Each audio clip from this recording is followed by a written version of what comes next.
Student News. The news students can use. I'm Aaron. And I'm Joselin. Here are this week's stories.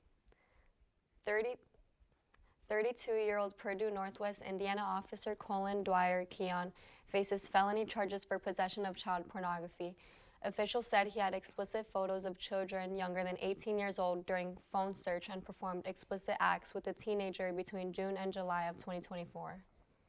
At the time, he was working in law enforcement at Purdue Northwest University and worked for Schneider Police Department. There is no bond and he is scheduled for Monday for court. Israel is being accused of breaking the ceasefire agreement with Hamas after launching a series of airstrikes in southern Gaza earlier this week.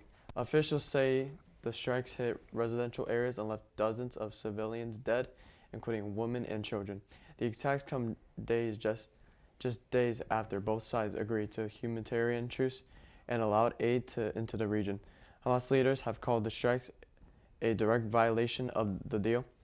While Israel claims it was responding to ongoing threats from military groups, international leaders are urging both sides to return to a negotiation table and restore the ceasefire.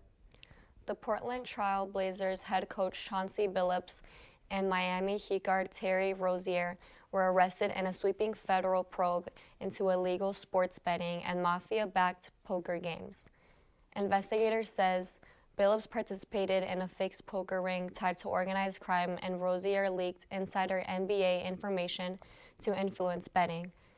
The charges have sparked outrage over the league's integrity and prompted calls for tougher and crackdowns on gambling abuses in professional sports.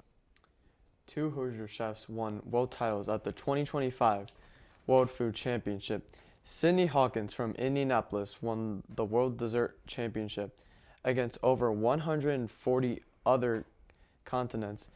Sydney is widely recognized throughout Indianapolis for her culinary excellence and is proud to take home the award. Daniel McDonald from Franklin, Indiana won the World Bacon Championship with over 400 contestants. The championships, including hundreds of teams and chefs from over 35 states and 14 countries. Both chefs walked away with $10,000 checks. Scott Young, the father of a hit-and-run victim, took the Hancock County stand to testify against the man charged with hitting his son. 13-year-old Jasper Young was hit by a car during a bike ride. Jasper suffered a traumatic brain injury, a stroke, and fractured several bones. Following the incident, Jasper spent 6 months in Hancock County Rehab Facility. His father, Scott, testified Jasper's inability to independently live and function over a year after the incident is going to affect Jasper throughout his whole life. 35-year-old Aaron McGee is faced with a level 4 felony count after leaving the scene of the accident following a catastrophic injury. McGee is currently facing a 4 to 15-year sentence. The case is set to rest after closing today. That's all the news we have for now. Stay tuned for more news after the break.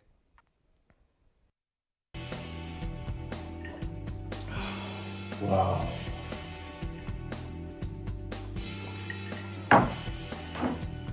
Whoa, take it easy, man. Is that like your fifth one? Let me get another one. Jeez, no. No, let me get another one. I want another one. You need to head home. I'm calling you an Uber, man. I can drive myself. No way. I'm not going to be responsible for you drinking here and getting into an accident or something. My parents will kill me if I leave my car here. No way. I'm calling you an Uber. Oh man, I don't want your Uber.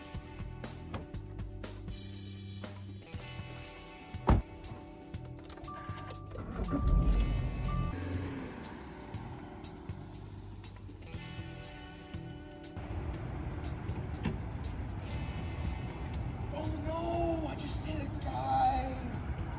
Oh, I should have never drove home.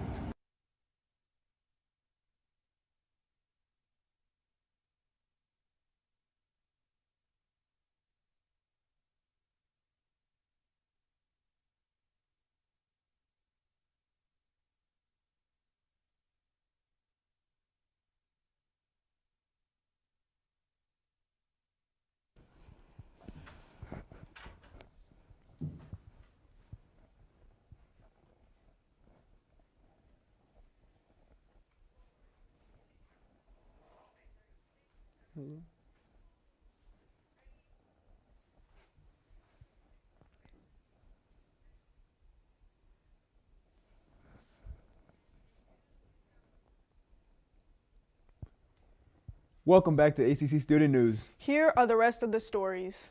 President Trump has accused Canada of egregious behavior and fraudulently using a fake advertisement that features audio from former President Ronald Reagan criticizing tariffs.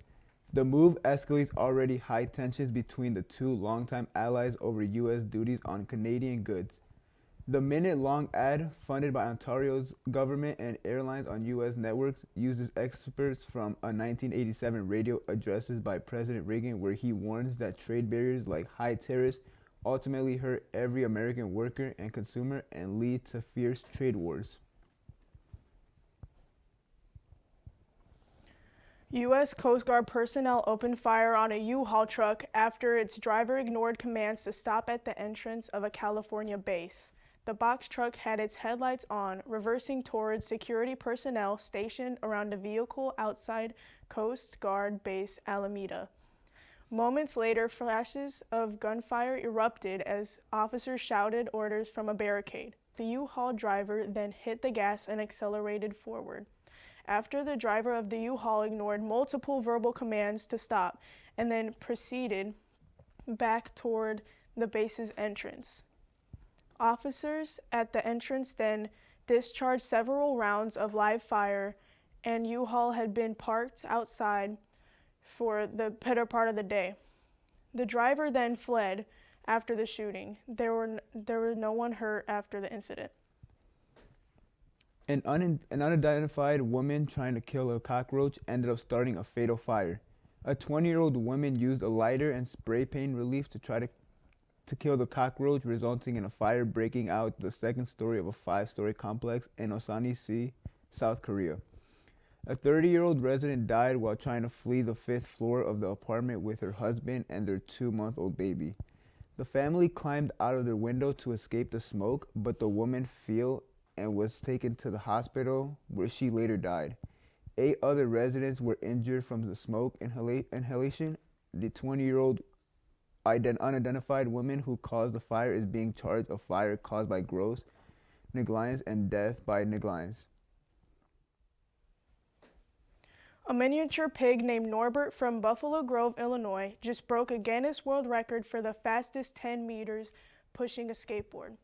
Finishing in just 11.32 seconds, his owner says it started as a fun trick with peanuts, but Norbert quickly rolled into fame. Owner Vincent Baran says it all began when Norbert found an old skateboard and got a few peanuts for trying it out. From there, the pint-sized pig practiced daily, and before long, he was gliding like a pro. For his big win, Norbert celebrated with his favorite treat, peanut butter-covered bananas. Not bad for a pig with some serious skating skills. Thieves struck the Louvre Museum in Paris in broad daylight, using a truck-mounted lift to reach a window and steal 8 priceless pieces from France's crown jewels in just minutes. The raid happened inside the Galerie d'Apollon shortly after the museum opened, and the suspects escaped on motorbikes while one damaged crown was left behind. French officials call it a direct attack on nation's heritage and vow to recover the stolen gems as investigators look into possible organized crime connection. That's all the news we have for this week. I'm Lucy. And I'm Israel. Make sure to check out the rest of our videos on YouTube. And follow us on Instagram at ACC TV Hammond.